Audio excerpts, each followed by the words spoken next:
Hi everyone, welcome to the Frugal Rolls YouTube channel. I'm Nicole. And I'm John. And we're glad you're here. If you've been to our site, you know we run our own business. And like many of you, we are feeling the effects of the coronavirus. Our business has taken a hit. You know, it really has, Nicole, but we refuse to give up. So when we saw in the news that small businesses could apply for a forgivable loan through the Payment Protection Program, or the PPP, we reached out to our CPA about it. I have never been more grateful for our tax lady. She connected us with a banker who helped us get a PPP loan fast. The process was incredibly easy, in some ways, almost too easy. Yeah, it was nothing like buying a house. We had a really good experience with it. If you're watching this, hopefully your experience of taking a PPP loan out was a good one too. We hope the money has helped keep your business open and running. Even as we are taking out a loan, we are already thinking about when and how to file for forgiveness. That's right. If you took out a PPP loan, it's really important that you don't think of it as free money. Unless you file for forgiveness, you will have to pay it back. While the interest rate and terms are very reasonable, you don't want to pay that back if you don't have to. So today, we're going to walk you through how to apply for forgiveness of your PPP loan. At the end, we'll cover some recent updates that have been made to the PPP since it first passed, so make sure you keep watching for that information.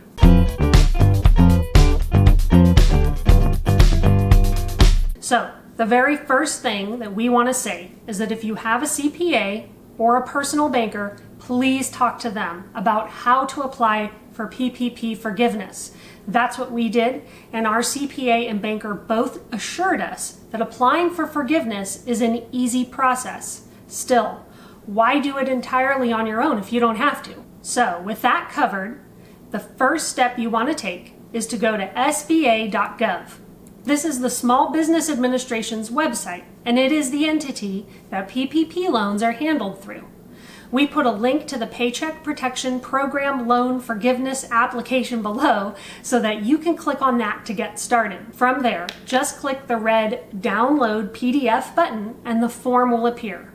As you can see, you'll want to complete this form and submit it to the bank that you got your PPP loan through. There are two parts of this form that you will need to turn in: the PPP Loan Forgiveness Calculation Form and the PPP Schedule A form. There are some instructions on the first page that specify what all the various pieces of information needed on the form are, so you can make sure you read through that. There are also step-by-step instructions about how to fill out lines 1 through 11.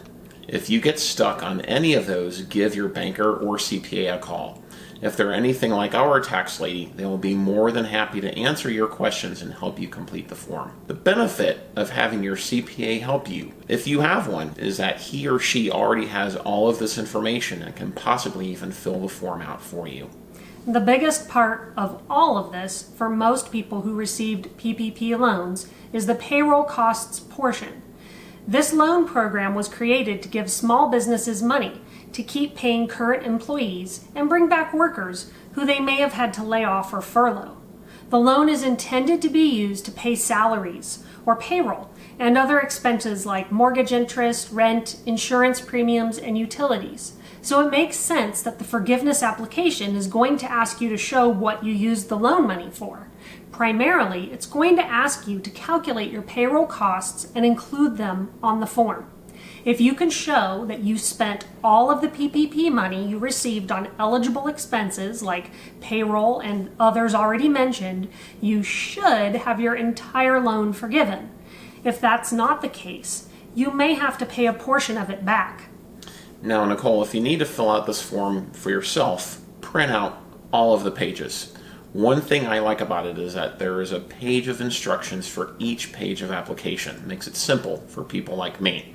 That makes it a little easier to figure out how to complete the form.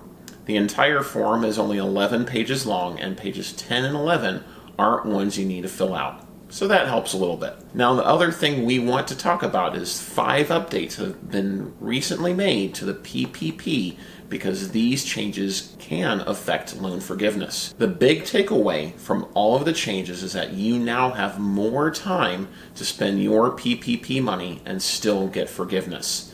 Now let's take a closer look at those 5 major changes right now. Many of the changes to the PPP deal with extending deadlines and the covered period for loan forgiveness.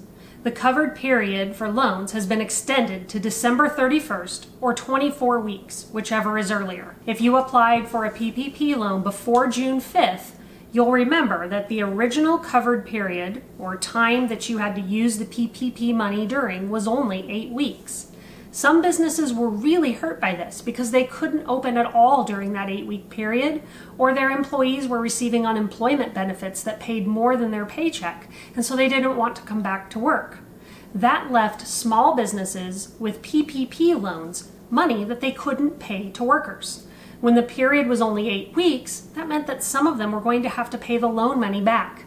Congress realized this and smartly extended the amount of time small businesses have to use the money to 24 weeks or December 31st. Now that is excellent news for business owners. Let's cover another change with the PPP, non-payroll expenses. Originally, if you got a PPP loan, you had to spend at least 75% of the funds on payroll expenses.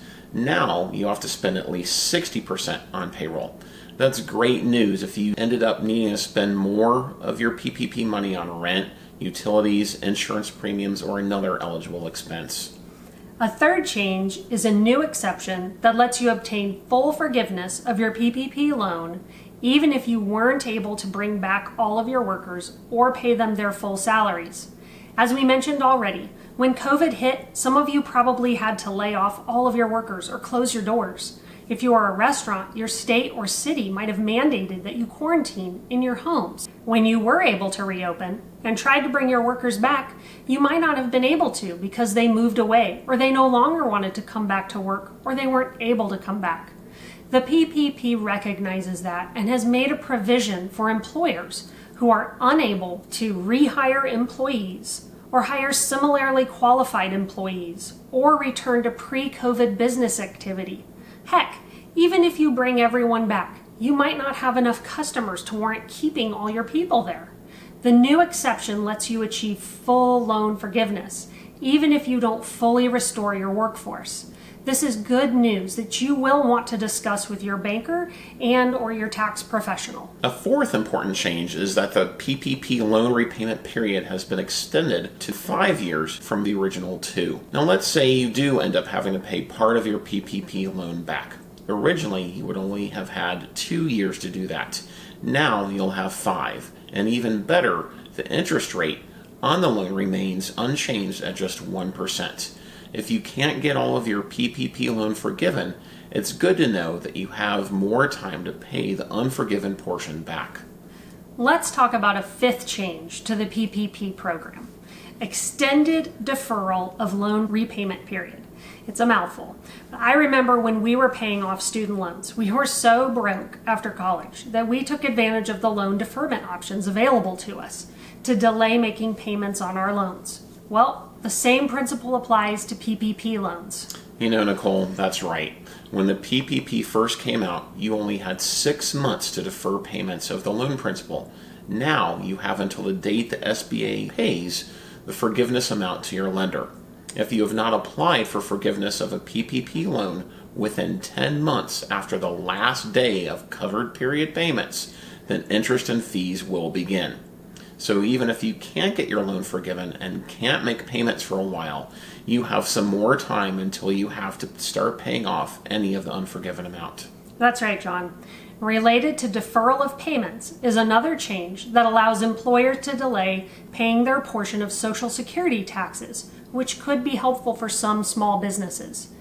You know, if COVID has taught us anything, it's to be flexible and to pay attention to the headlines, because things can change at any moment.